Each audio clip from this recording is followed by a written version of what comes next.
الله الرحمن الرحيم والصلاة والسلام على أشرف المرسلين. Bonjour à tous et à toutes. Je tiens tout d'abord à remercier les organisateurs de cette table et d'échange, on peut l'appeler comme ça, cet événement d'échange autour de la problématique de la durabilité. Je tiens à remercier particulièrement Madame Ahlam Fatihi qui a bien voulu m'inviter. Et je tiens à remercier les organisateurs de cet événement et le doyen aussi qui a bien voulu assurer les bonnes conditions pour cet échange fructueux. Je commence par me présenter pour situer l'intervention dans son contexte. Parce qu'au début, quand j'étais invitée, partiellement j'étais d'accord et partiellement j'étais hésitant. Est-ce que je vais venir ou pas? Est-ce que je ne serai pas un intrus? Est-ce que mon intervention va être atypique par rapport aux autres interventions quand j'aurai reçu le programme? Moi, je suis architecte de formation et urbaniste, architecte de l'école belge des PLG et urbaniste d'État de l'Université Louvain-la-Neuve. Je suis enseignant à l'École nationale d'architecture et je suis enseignant à l'UMF, l'Université euroméditerranéenne de Fès. Et je suis enseignant intervenant, avant le Covid, et depuis intervenant à l'Université Marne-la-Vallée Paris-Est, dans le domaine de l'architecture et de l'urbanisme. Et mon intervention sera spécialement sur l'architecture, sur le cadre de vie. Ça ne va pas être une évaluation des politiques urbaines, des politiques de la fabrication de l'architecture. Je ne suis pas dans ce registre. Je suis désolée de décevoir, c'est-à-dire me poser la question quelles sont les politiques aujourd'hui, je ne pourrais pas répondre. Je suis enseignant, simple enseignant-chercheur. Donc ça c'est pour situer l'intervention dans son contexte. Donc nous sommes des fabricants du milieu de vie de l'homme et je ne peux intervenir que sur ce milieu de vie. Notre objectif, c'est améliorer le cadre de vie de l'homme, le fabriquer en partenariat avec d'autres intervenants, parce qu'il n'y a pas que les architectes, il y a d'autres qui contribuent à la fabrication du cadre de vie de l'homme. Et donc, mon intervention sera très atypique, j'espère qu'elle ne va pas décevoir. Je vais commencer par quelques précautions méthodologiques. Tout d'abord, la difficulté dans notre domaine, quand on parle de la durabilité, la première difficulté qui se pose aux étudiants, aux chercheurs, c'est cette dualité entre le vécu et le construit. Le vécu par l'homme et le construit par les discours, par la communauté du discours, par les chercheurs, par les conférences, les tables rondes. Cette dualité, je vous donne un exemple pour expliquer ça. C'est comme la dualité entre ce que nous comprenons à propos de la théorie de l'héliocentrisme. Vous connaissez, tout le monde connaît la théorie de l'héliocentrisme copernicienne, de Copernic. Tout le monde apprend à l'école que la Terre, elle tourne autour du Soleil. Ça, c'est le construit par la science, par le discours. Mais le vécu, c'est quoi? Quand on se lève le matin, on ne dit pas « Ah, la Terre a tourné et le Soleil apparaît ». On dit « Le Soleil se lève ». Et ça, c'est un exemple de dualité entre le vécu et le construit. Donc nous parlons beaucoup de durabilité. Et même à l'école où je suis, entre les chercheurs spécialistes en architecture, on parle, il y a beaucoup de slogans, il y a beaucoup de formules, il y a beaucoup de définitions. Et quand on arrive à le construire, le vécu plutôt, c'est une grande lacune. Donc l'objectif de cette intervention, c'est voir comment réduire la lacune entre le vécu et le construit. Pour cela, mon intervention va essayer d'identifier, de mettre la lumière sur quelques indicateurs de la durabilité en architecture. Seulement ça, à travers des exemples. J'ai appelé induction, c'est-à-dire des architectures durables et non durables. Pourquoi non durables? D'autres me poseront la question, on parle de l'architecture durable, on parle pas, parce que le feu rouge n'a de raison d'être que lorsqu'il est à côté du feu vert. Donc, architecture durable, il faut la comparer avec ce qui n'est pas durable, pour pouvoir comprendre. Et c'est une induction, vous savez tous, que l'induction, c'est cette démarche, ce type de raisonnement qui donne la primauté à l'empirie, à l'observation, et qui tire des conclusions généralisables. Ce que je vais vous montrer aujourd'hui n'existe pas sur Internet. Je ne vais pas vous encombrer des définitions d'Internet, de Google. Ce n'est pas des thèses qui existent, des livres. C'est une simple indication personnelle. Personnelle, partageable. Peut-être partiellement, totalement, pas du tout, c'est pas grave. On peut ne pas être d'accord sur ce que je vais dire. Et si on n'est pas tous d'accord, c'est un bon signe. C'est un signe de bonne santé. Donc c'est pas grave si certaines choses ne seront pas partageables par tout le monde. La deuxième précaution méthodologique, c'est que ici, quand je vais parler de durabilité, ça ne va pas être synonyme d'écologie, ni d'environnement. Parce que nous, on a tendance à confondre tout, à dire tout, appeler tout durabilité, comme on appelle tous les yaourts Danone. Donc, ici, je parle de durabilité. Nous sommes des fabricants du cadre de vie de l'homme. Comment peut-on fabriquer un cadre de vie qui sert aujourd'hui et qui peut servir demain et qui peut rester pour les autres et qui ne va pas nuire aux générations futures et qui peut servir? Certains cadres servent aujourd'hui et ne servent plus, ou la servaient hier et ne servent plus aujourd'hui, ou là, demain, il ne sera plus au service de l'homme. Donc la durabilité, ici ce n'est pas l'écologie, c'est-à-dire une architecture écologique est durable, mais une architecture durable n'est pas forcément écologique. Et on va voir les indicateurs. À partir de ce qu'on va voir, ce sont des exemples palpables, tangibles, qui existent au Maroc et ailleurs, et que vous connaissez, ou je vais présenter. Et de ces exemples, on va tirer des conclusions et des indicateurs qui peuvent nous aider. C'est-à-dire, si on veut faire une architecture durable, il faut faire dans ce sens ou dans l'autre.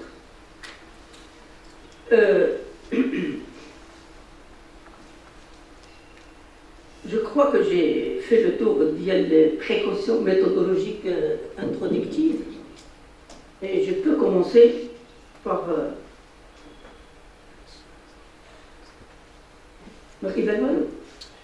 il n'est pas connecté, parce que j'ai une image en ligne.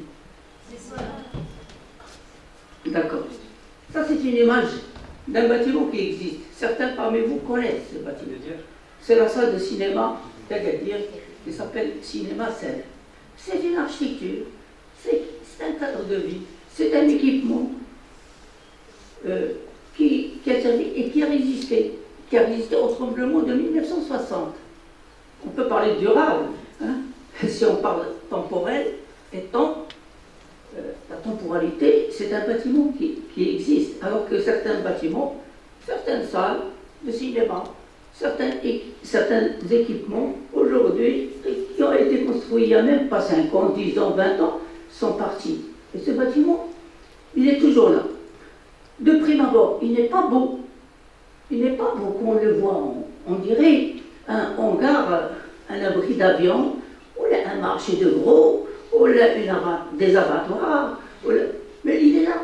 Non seulement, il est là, mais il est protégé. Le jour où on voulait le démolir, il y a quelques années, les gens sont sortis, et ça c'est des photos de sitting. Des gens qui ne voulaient pas laisser les autorités remplacer cette salle de cinéma par un centre commercial et le démolir. Pour moi, c'est une durabilité sociale. Le fait que les gens défendent un bâtiment, qu'ils veulent qu'il reste, pourquoi? Parce qu'il y a ce qu'on appelle une rationalité de ce bâtiment qui émane d'un repère temporel de la mémoire collective. Donc, un repère temporel, parce que au moment les gens, d'ailleurs, le jour du tremblement en 1960, il y avait un film qui tournait, il y avait des gens qui sont restés en vie et qui racontaient qu'il y avait un film sur un dinosaure. Et les gens croyaient que c'est le dinosaure qui sort du film et qui a fait trembler la salle. Et ça, c'est raconté par les gens qui étaient... Donc, aujourd'hui, les petits-fils de ces gens racontent ces histoires et ils ont fait un sitting devant la salle de cinéma pour la protéger et ils ne veulent pas... Voilà, le sitting, plusieurs sittings devant cette salle. Ça, c'est une forme de durabilité et on peut tirer des conclusions. Pourquoi ce bâtiment? D'abord, il porte le repère de la mémoire temporelle collective de gens. Ça, c'est un indicateur.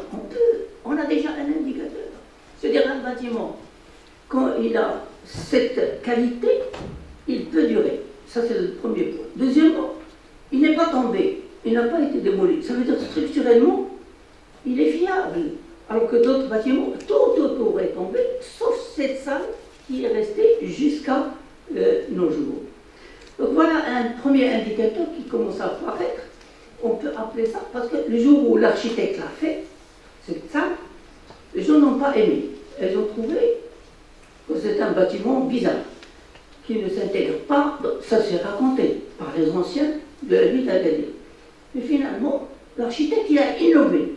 Peut-être qu'il n'a pas pensé à ce tremblement, mais il a innové structurellement. Donc, le critère d'innovation est un indicateur qui peut nous dire ce bâtiment va être durable. Alors que ce bâtiment, que vous connaissez peut-être si vous êtes en bâti, parce qu'il est Hairia tout près de chez vous. Il a été démoli il n'y a même pas un mois.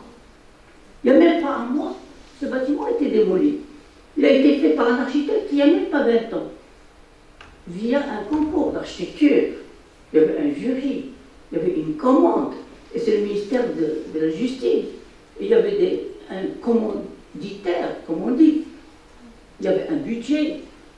Il a été inauguré par feu, c'est plus que 20 ans, parce qu'il a été inauguré par feu Hassan II. Donc, il a été inauguré par le roi du pays. Et ce bâtiment, il n'y a même pas un mois, il est descendu, il est démoli. C'est ça l'exemple de durable et non durable. La salle de cinéma qu'on vient de voir, elle est restée. Elle est défendue. Ce bâtiment, personne ne l'a défendu. Personne ne l'a défendu. Peut-être que l'architecte, le concepteur, il a mal au cœur quand il passe, il voit son bâtiment à terre, mais personne n'a dit non, il ne faut pas, ce bâtiment, il était... Personne. Ça veut dire que ce bâtiment, il présente un problème, soit au niveau fonctionnement, parce que ces gens qui ont démoli ce bâtiment, ils ne sont pas fous. Ils ne sont pas fous. C'est des matériaux, c'est de l'argent, c'est du béton, c'est des briques, c'est du ciment, c'est des morceaux de fer et de marbre et de bois. Tout ça est par terre. Ils les ramassé et ils vont mettre un autre projet. Ça veut dire qu'ils posent un problème peut-être de fonctionnalité. Il ne fonctionne pas. Ils posent un problème de fonctionnalité. Et c'est pour ça qu'il y a un écrivain qui a écrit il y a longtemps un livre qui s'appelle Le culte moderne du monument. L'écrivain, il s'appelle Hegel. Hegel, dans ce livre, Le culte moderne du monument, il dit que le monument, il a 3 critères. S'il perd une de ces critères, il peut perdre une, mais pas les 3, pas les 2. S'il perd une de ces critères, il n'est plus appelé monument. Parmi ces critères, la valeur, 3 valeurs, il appelle ça la valeur d'usage. Quand un monument n'a plus de valeur d'usage, pour lui, il n'est pas monument. La tour Eiffel, elle a une valeur d'usage. Elle sert pour la météo, pour la radio. Je vous dis, il y a une autre tour, la tour jumelle de la tour Eiffel. Je ne sais pas si vous la connaissez. La sœur jumelle de la tour Eiffel. Elle est où? Elle est au Japon. Elle est au Japon. On l'appelle, si vous cherchez sur Google, la tour rouge et blanche. Elle est plus haute que la tour Eiffel. Elle est plus légère que la tour Eiffel. C'est la sœur jumelle de la tour Eiffel. Elle a une valeur d'usage et elle a une autre dimension. Il dit la valeur d'usage, la valeur symbolique. Sa valeur symbolique, c'est qu'elle est fabriquée du métal récupéré de la guerre de Corée. Et ça, c'est une valeur symbolique qui donne une force à ce bâtiment et une durabilité. Donc ici, ce bâtiment est parti parce qu'il n'a ni valeur d'usage, peut-être qu'il ne fonctionne pas bien, peut-être qu'il pose un problème de fonctionnement, un problème de circulation, un problème de communication, un problème de confort. Il est trop chaud l'été et trop froid l'hiver, peut-être. En tous les cas, il n'a pas été défendu. Et les gens optaient pour sa démolition, ça veut dire qu'il n'est pas durable. Et c'est la société qui juge. C'est pas nous. C'est pas nous, c'est la société qui juge de ce qui est durable et ce qui n'est pas durable. Ces gens qui ont fait un sitting devant la salle de cinéma, c'est eux qui ont jugé de la durabilité et qui peuvent dire cette salle doit durer, doit rester parce que c'est un témoignage de l'histoire, c'est un repère temporel, collectif de la société. Ici, c'est un bâtiment en démolition. Ce sont les bars, les HLM de Paris et de France autour de Paris, la ville de Bondy, la ville de Cliché, Sous-Bois, la ville de Meaux, la ville de Bagnolet. Ils ont démoli des bars. Ils ont des bars.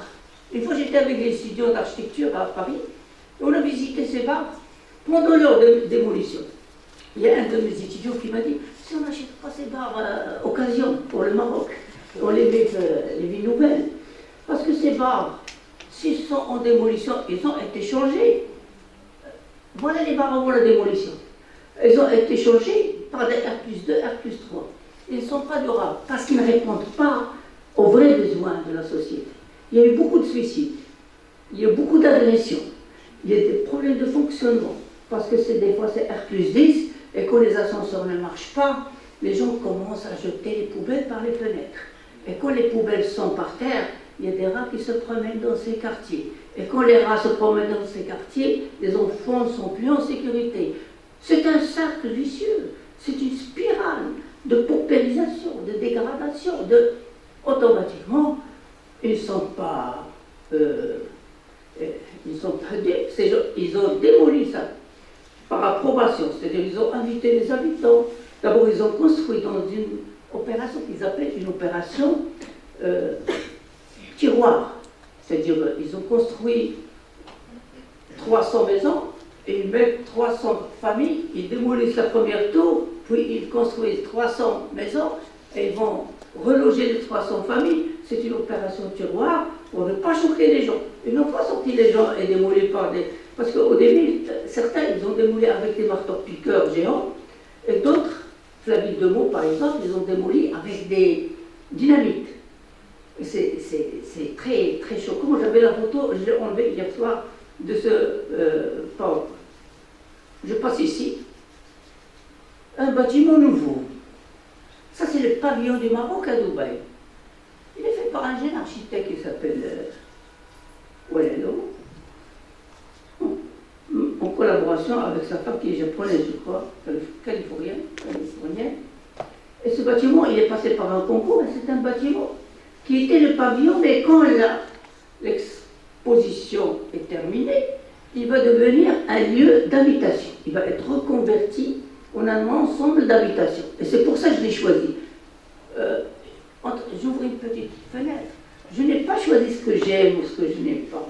Et ne prenez pas... je n'ai pas à faire de jugement de valeur, ni de faire le procès de certains, ni de répondre à la problématique des politiques dans ce domaine. Moi, je suis simple chercheur. Et ce sont des collègues qui ont fait ça, qui ont fait ces projets. Des fois, je les montre pour un critère, un indicateur. Ce projet, il était pavillon, elle va devenir un ensemble d'habitations. Ça, c'est une forme de durabilité. C'est la reconversion urbaine. Reconvertir pour durer. Et au lieu de démolir, mais pas parler, ils ont démonté les terrains de sport. Vous connaissez les terrains de foot, ils sont démontés. Et les pavillons sont démontés. Mais ce pavillon du Maroc, il va rester, et ces cubes que vous voyez, en plus de ça, donc ce bâtiment, il a une valeur fonctionnelle et écologique. Écologique parce que on peut parler de recyclage. Recyclage de matériaux. Au lieu de démolir et jeter le béton et la terre, parce que c'est du béton, ce sont des prémurs en béton revêtus de pisé, de panneaux de pisé, c'est de la terre pisée. Donc, au lieu de jeter ça à la poubelle, on va reconvertir, et ça c'est une forme de recyclage de matériaux et de l'argent pour servir pour le logement dans la ville de Dubaï. Ça c'est un exemple de durabilité. Donc on peut parler d'une rationalité fonctionnelle et d'une la salle de le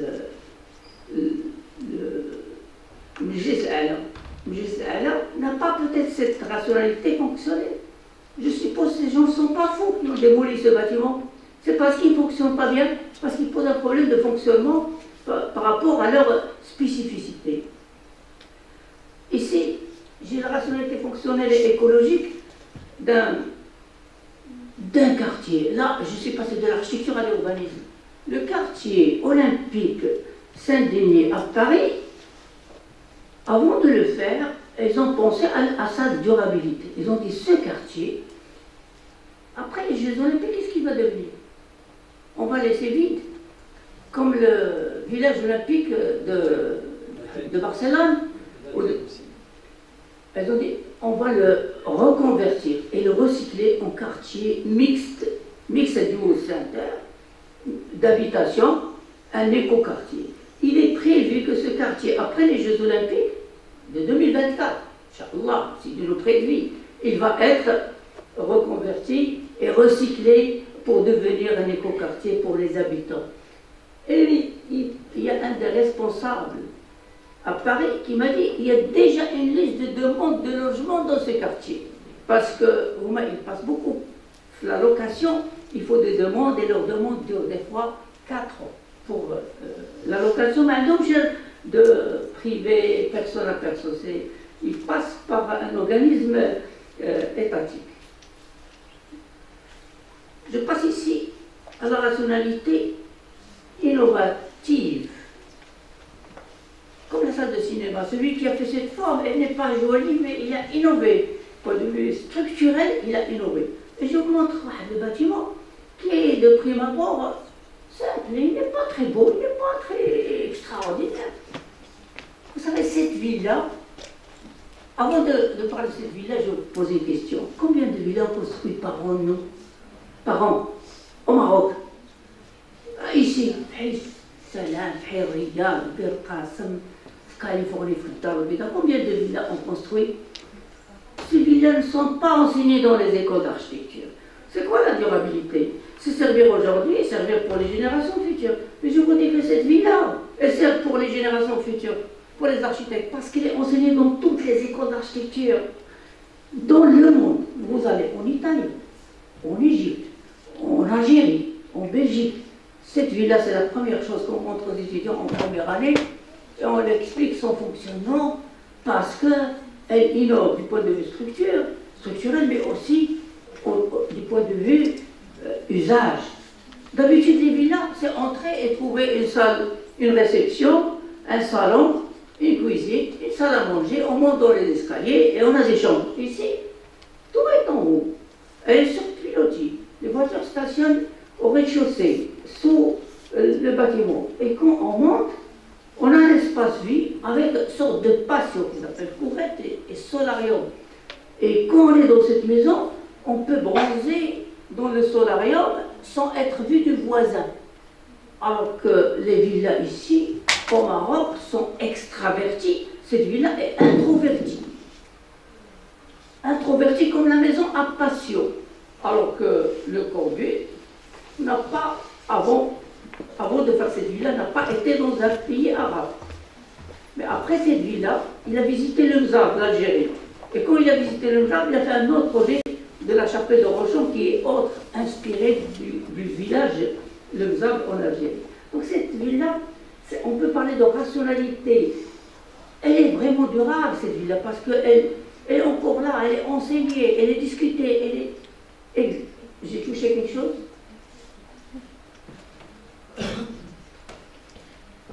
J'ai rien touché. C'est le fil.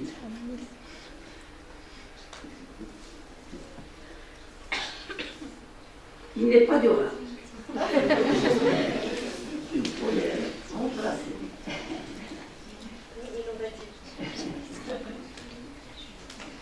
Donc, je continue à parler en attendant que ça s'arrange. J'espère.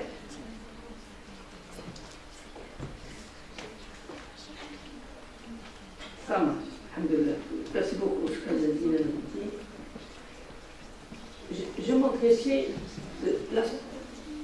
cette villa innove. Elle a une rationalité innovative et parce qu'elle apporte du nouveau dans la conception architecturale. Elle est enseignée comme espace introverti et comme villa. Alors que beaucoup de villas sont construites chaque jour, elles ne sont pas publiées dans les revues d'architecture. Et si vous demandez à les faire publier, ils ne vont pas accepter parce que pour publier, il faut passer par des commissions et justifier du caractère d'innovation et de créativité et d'inventivité. Je passe ici à la rationalité esthétique et éthique. Mais esthétique m'interpelle sur une image que je vais vous montrer. Esthétique parce que le beau est subjectif. Je peux aimer quelque chose, quelqu'un d'autre n'aime pas. Mais des fois, il y a un consensus sur certaines choses. Je donnais une fois un exemple à mes étudiants il y a longtemps, parce que la chanson est ancienne. Je dis par exemple une chanson de Stromae, Où t'es papa? Un petit garçon tout petit, il la chante. Un vieux, il la chante. Et tout le monde est d'accord. Mais ils ne sont pas mis d'accord autour d'une table que c'est une belle chanson. Mais des fois, quelque chose qui est belle, il y a un consensus, je dirais, inconscient qui s'installe. Tout le monde sait que même les gens qui ne sont pas arabes reconnaissent que Kalthoum est une grande chanteuse. Et la musique d'Oum Kalthoum, même ceux qui ne sont pas arabes.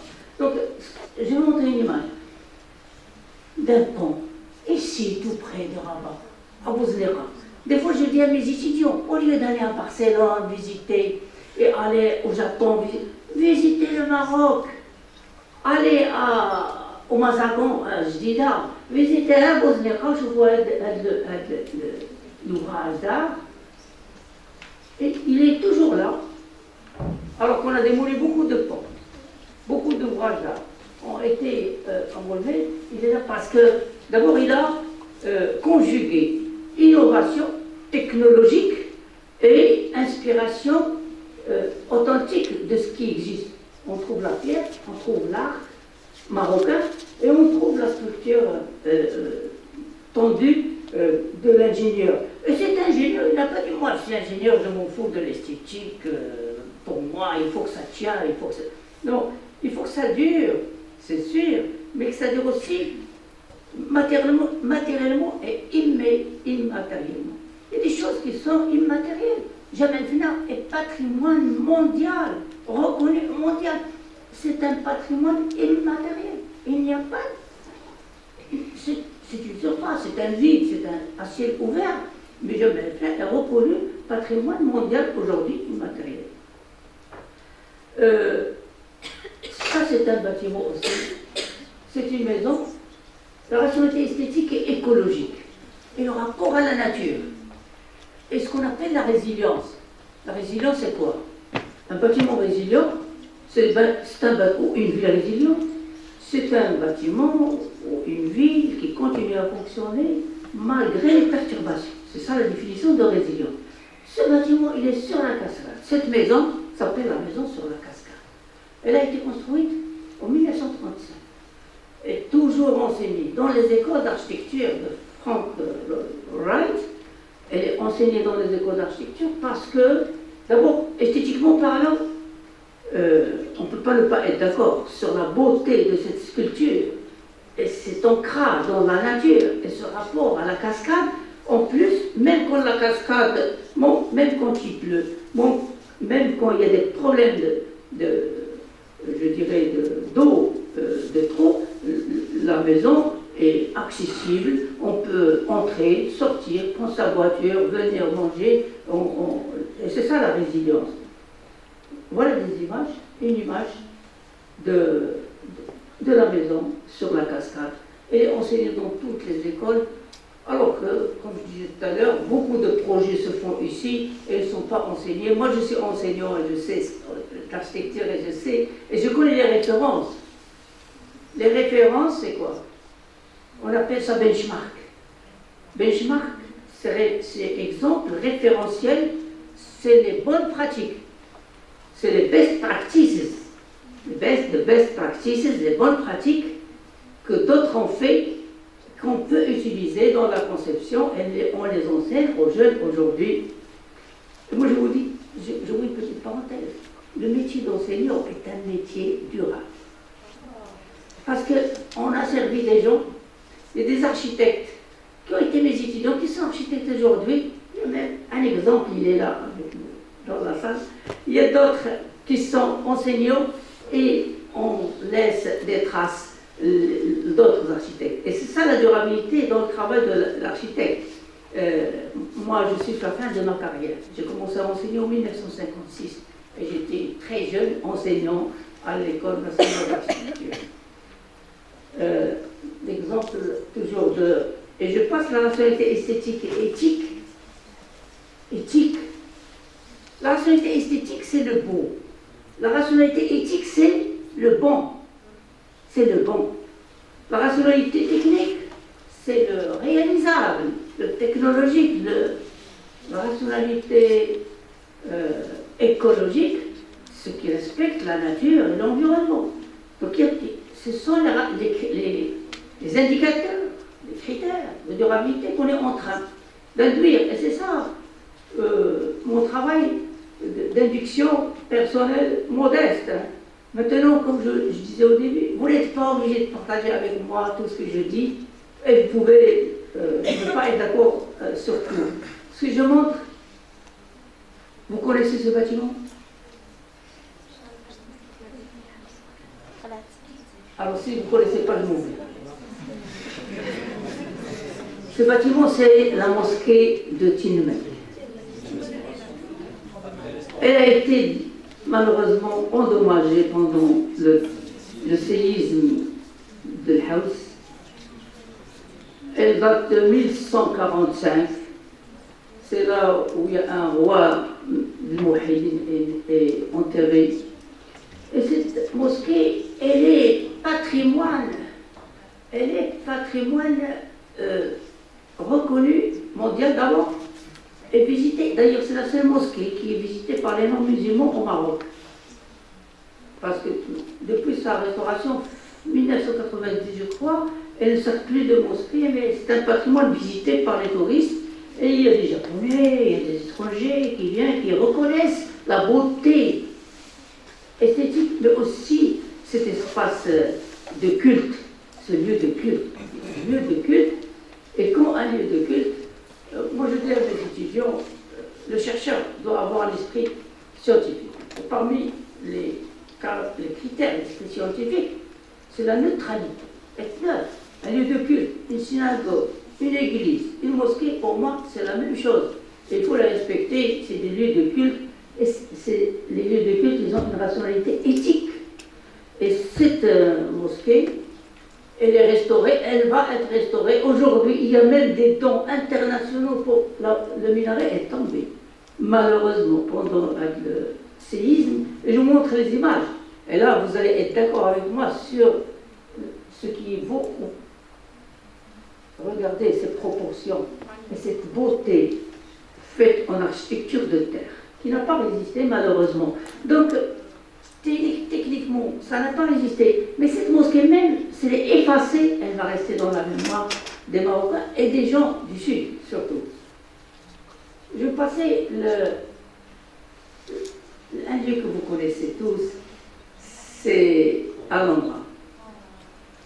Alhambra, il y a quelques années, je suis allée avec mon fils qui est là, et ma famille, et j'étais à Alhambra, on a passé une journée dans cet extraordinaire cadre de vie, et j'ai posé ma main comme ça sur un mur. Et puis les vigiles sont venus vite, m'ont enlevé la main, il ne fallait pas toucher. C'est une reconnaissance de valeur qui donne à un bâtiment qui, de prime abord, c'est un bâtiment qui a servi pour les musulmans. Et eux, ils ne sont pas musulmans. Et d'autres vont dire, ça nous rappelle des mauvais souvenirs. Non, il protège. Et c'est un bâtiment qui est visité du matin au soir.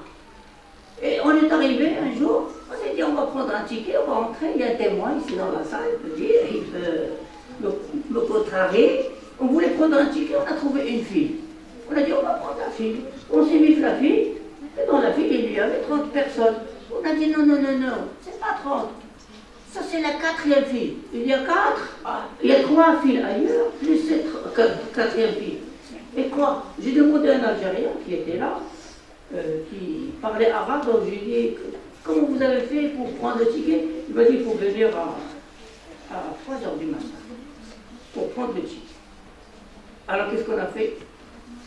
On a passé la nuit sur place pour prendre le ticket le lendemain. On a passé la nuit sur place pour prendre. C'est une reconnaissance et il y a une convoitise et c'est une rationalité éthique parce que cet espace il représente une religion, une civilisation, mais aussi esthétique parce que c'est très beau et tout le monde est d'accord que ça soit des musulmans ou non musulmans, sur la beauté de ces espaces. Donc pour qu'un bâtiment soit durable, et c'est là, on revient à Hegel qui dit, pour qu'un bâtiment soit monument, il faut la valeur d'usage, la valeur esthétique et la valeur symbolique. Ce bâtiment, il a une valeur symbolique pour nous musulmans. Alors la valeur symbolique, je vais vous expliquer en 2 mots, parce que j'ai dépassé peut-être. C'est qui le reste? J'ai dépassé. Je peux arrêter. Vous avez quelques minutes. J'ai quelques minutes, j'ai terminé. La valeur symbolique, quand j'étais étudiant, ce livre, je l'ai lu quand j'étais en 3e cycle, il y avait une de mes professeurs qui s'appelle François Chouet, c'est l'écrivain du livre Urbanisme, Utopie, Réalité. Je lui ai posé la question, qu'est-ce que ça veut dire valeur symbolique? C'est elle qui m'a donné le livre de Hegel, le culte moderne du monument. Elle m'a dit symbolique, je vous explique. La bague d'alliance, khatm, quelle photo va des fois, ils ne font pas grand-chose. Des fois, on l'achète à 1500 dirhams.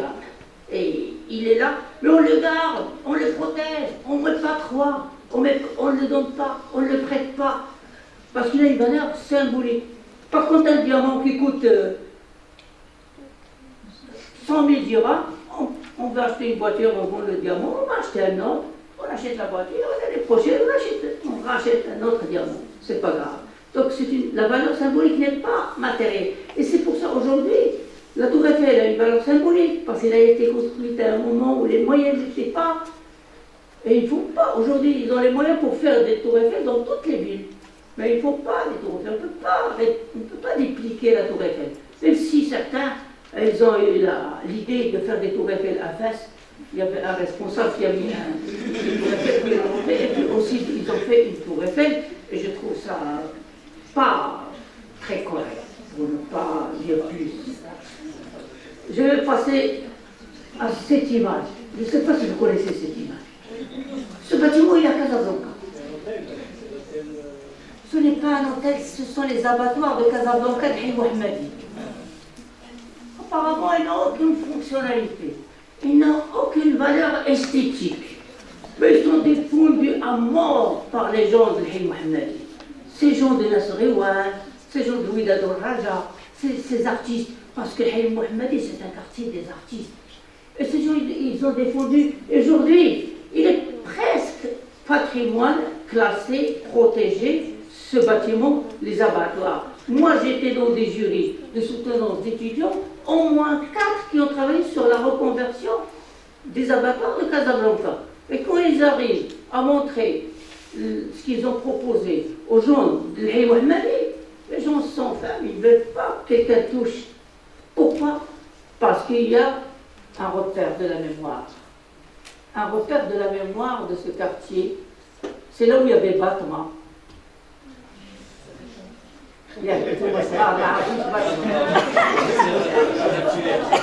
أنا ماشي بطمة لا فيه با بطمة لا فيه لا لا لا في Voilà, ce bâtiment est là.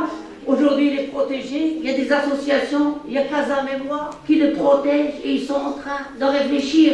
Il est durable. C'est la société qui décide. C'est pas nous. La durabilité ne se décrète pas. On ne peut pas mettre un décret. Ce bâtiment est durable et il est cacheté par un haut responsable. Non, c'est la société qui nous juge, nous, architectes, fabricants du cadre de vie de l'homme. J'ai presque terminé. Une image que vous connaissez, le Khamra. Khamra est une invention qu'on appelle la Sara. C'est une métaphore. C'est une métaphore qui est ancrée dans la mémoire des habitants de Rabat. Ils se donnent rendez-vous ici. Et quand l'autocar arrive aujourd'hui, il va traverser la ville. À 6 h du matin, moi je passe par là pour prendre le train. Et des fois, je trouve des voitures, des autocars, qui s'arrêtent, qui déposent des gens avec leurs valises, leurs sacs, avant de continuer à traverser la ville. Donc ça a toujours, ça a été, et ça reste un lieu de rencontre, un repère, un lieu de mixité. Aujourd'hui, ils ne savent pas est-ce qu'on va le démolir ou pas. Même si on le démolit, ce lieu, on va l'appeler le Khamra, et on va l'appeler la Sara. Et on va dire, la Sara, de bâtiment. Parce que la société a déjà transcrit et mis ce bâtiment dans la liste de ce qui est dans la mémoire collective, le repère de la mémoire. Je termine vite, je passe le Koutoubia, la dimension, la rationalité éthique et historique aussi, et je passe vite sur Hassan. Et je termine. Avant de terminer, je montre l'église. Vous connaissez cette église? Saint-Pierre. Là?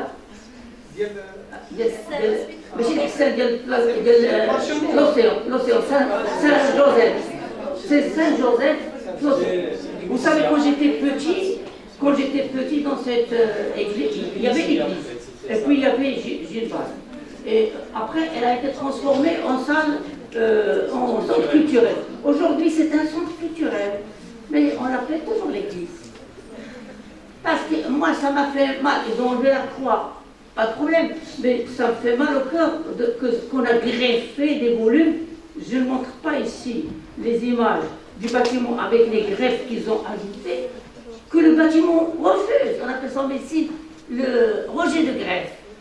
Le bâtiment, qu'on passe à côté de ce bâtiment, on dirait que ce bâtiment, il refuse, il rejette ces cubes qu'ils ont collés, et ce bâtiment est toujours appelé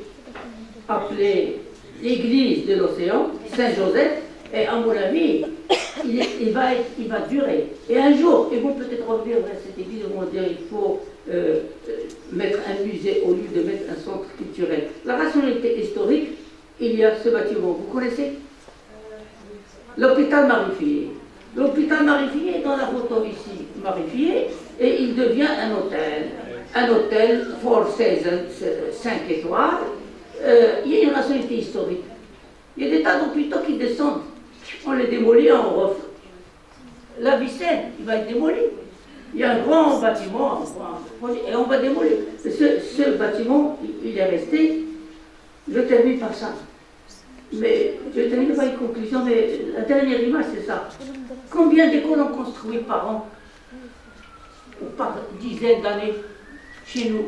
Et ces écoles ne sont même pas connues. Ça, c'est une madrasa de c'était une madrasa, بحال المدرسة ديال بن خلدون ولا الزيتون ولا.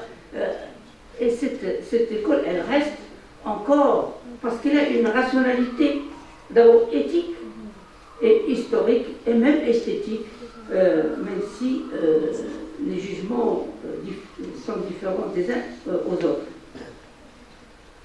La durabilité, ça c'est la conclusion. La durabilité, on peut la résumer sur ces quatre.